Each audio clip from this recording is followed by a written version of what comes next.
پاکستان کے اندر تو ڈیتھ اس کی ہوئی نہیں ہے، وہ تو دبئی کے اندر جو ہے وہ موجود تھے، وہیں سے ان کی ڈیتھ کی جو ہے وہ اطلاعات آ رہی ہیں اور اب میڈیا نے بھی اس کو جو ہے وہ بریک کیا ہے۔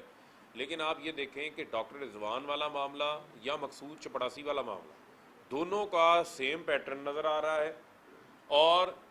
آپ کو کوئی ایسا وقت نظر نہیں آ رہا جیسے ہی اقتدار میں آئے ہیں یہ اموات کا سلسلہ شروع ہو گیا، تفتیشی افسران کی تبدیلی کا سلسلہ شروع ہو گیا، پروسیکیوٹرز کو تبدیل کرنے کا سلسلہ شروع ہو گیا، اپنے ہینڈ پکڈ لوگوں کو اپنا پروسیکیوٹر لگا دیا گیا، جس طرح انہوں نے کہا کہ آپ اپنے جرم کے خود قاضی نہیں ہو سکتے، اور اسی طریقے سے نیب کی یہ امینڈمنٹس بھی آنا شروع ہو گئی۔ یہ تو ہمیں کہتے تھے کہ ہم نے جو بھگتنا تھا ہم نے بھگت لیا،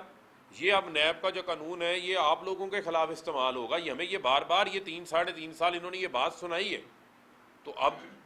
کیا ضرورت پڑ گئی تھی ان کے اندر امینڈمنٹس کرنے کی؟ کیونکہ انہوں نے گاجریں کھائی ہوئی ہیں، پیٹ بھی انہی کا درد کر رہا ہے، ابھی تک درد کر رہا ہے، یہ اسی وجہ سے انہوں نے سازش کو بھی قبول کیا، غلامی کو بھی قبول کیا، کیونکہ میں اب نیب اس غلامی اور سازش کے جو ہم اثرات 60 روز میں ہم نے بھگت لیے ہیں، میں ان باقی چیزوں پہ نہیں جاتا، میں اکاؤنٹیبلٹی کے اوپر ہی رہنا چاہتا ہوں۔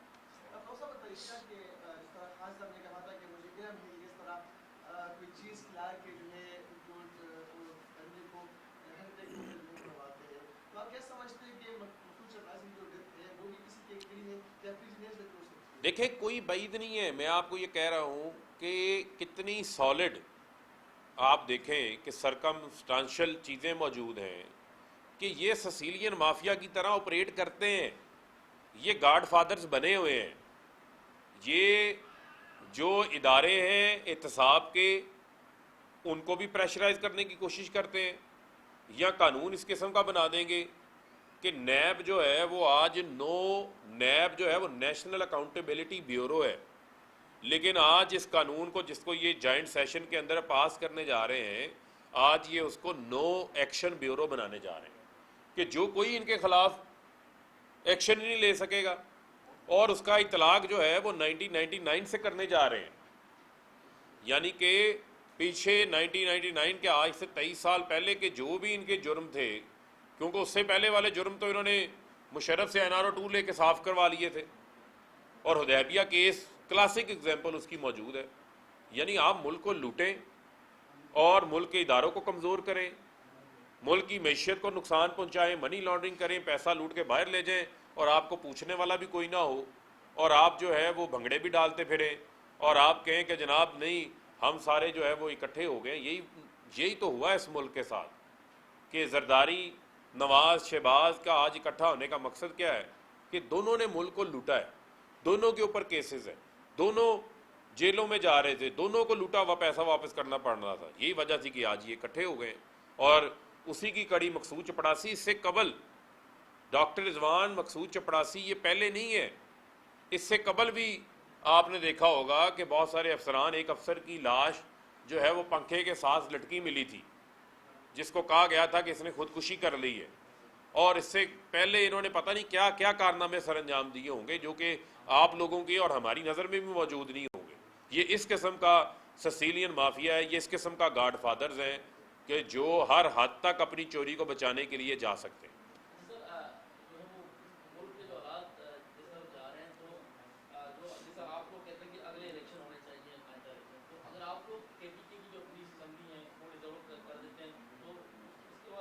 نہیں دیکھیں، بنیادی طور کے اوپر KP کے اسمبلی ڈیزالو کر کے اگر تو انتخابات ہو جاتے ہیں تو ہم آج ہی کر دیتے ہیں، لیکن معاملہ کیا ہے؟ معاملہ یہ ہے کہ یہ جس قسم کی چیزیں سامنے آ رہی ہیں، چاہے NRO 2 ہو، یہ جس قسم کا جو معیشت کا سسٹم سامنے آ رہا ہے، اس کے علاوہ اور کوئی حل نظر نہیں آتا، لہٰذا میں سمجھتا ہوں کہ یہ جو کام کرنے جا رہے ہیں، یہ جو NRO 2 دینے جا رہے ہیں، آپ سے یہ پوچھتے تھے نا کس نے مانگا ہے NRO، کہاں ہے NRO، کون مانگ رہا ہے NRO؟ یہ ہے وہ NRO جو آج یہ سب مل کے اپنے آپ کو دے رہے ہیں، جس میں شہباز، نواز، زرداری، مریم